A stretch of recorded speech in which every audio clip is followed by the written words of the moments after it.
Hello, and welcome back to Word for Word, the podcast that explores the fascinating mechanics of the English language.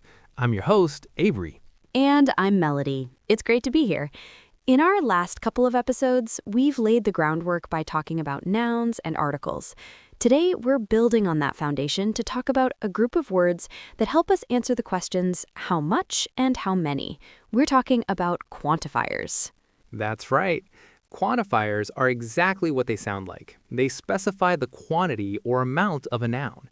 And as simple as that sounds, their usage is directly tied to one of the trickiest concepts for English learners.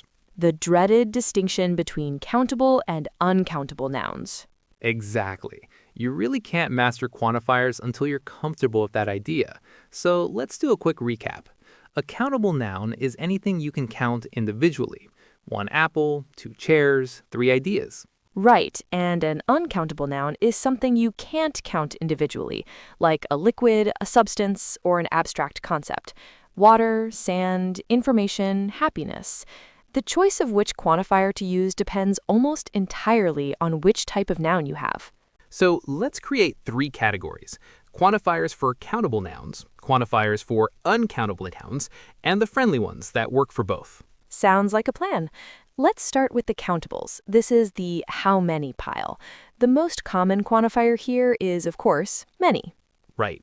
How many people were at the concert? There are many reasons to learn English. It's used for large, unspecified quantities of things you can count. On the smaller end of the scale for countables, we have a few and several, as in, I have a few questions, or I read several books on the topic. Now, this brings us to a really important and subtle distinction, the difference between a few and just few. Oh, this is a great one. That tiny little A completely changes the emotional tone of the sentence. It really does. A few has a positive meaning. It means some, a small but sufficient number. For example, I have a few friends who can help us move. That's good news. We have some help. Exactly. But if you take away the A, the meaning becomes negative. Few means not many, almost none. So if you say, I have few friends who can help us move, that's bad news. It implies we're basically on our own.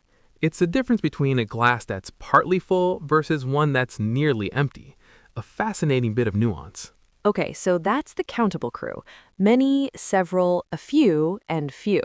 Now let's switch over to the uncountables. This is the how much pile. The direct counterpart to many is, of course, much. How much time do we have? I don't have much money. We use it for large, unspecified amounts of things we can't count. And just like with the countables, we have quantifiers for smaller amounts. And guess what? The same subtle distinction we saw with a few and few exists here too. You're talking about a little versus little. Exactly. The pattern is identical. A little is positive. I have a little time this afternoon if you want to talk. This is an invitation. I have some time available. Right.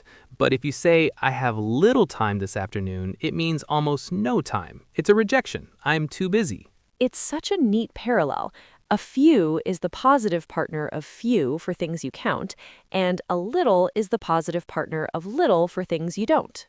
Okay, so we have our 2 separate teams, but now we get to the fun part, the quantifiers that are so versatile they can play for both teams.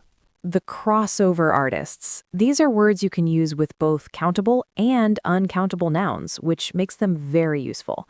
The most common ones are some, any, no, all, enough, and the very popular phrase, a lot of. Let's take a lot of. You can say, there are a lot of cars on the road. Cars is countable. But you can also say, there's a lot of traffic on the road. Traffic is uncountable. It works perfectly for both. The same is true for some. I need to buy some apples. Countable. I need to buy some milk. Uncountable. And for any, which we typically use in questions and negative statements.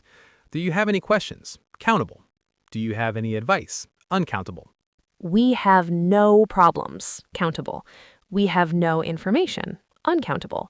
These words are the flexible friends of the quantifier world. Now, this brings us to a common point of contention, a grammar rule that even native speakers often get wrong. Ah, I know where you're going with this. The express lane at the grocery store. Exactly. The sign that says 10 items or less.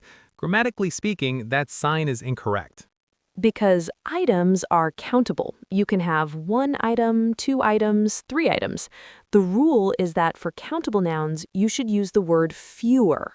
Right. Less is reserved for uncountable nouns. So you would have less time, less money, less traffic, but you have fewer hours, fewer dollars, fewer cars. So that sign should really say 10 items or fewer, but less has become so common in this context that it's widely accepted in everyday speech, even if it makes grammarians twitch.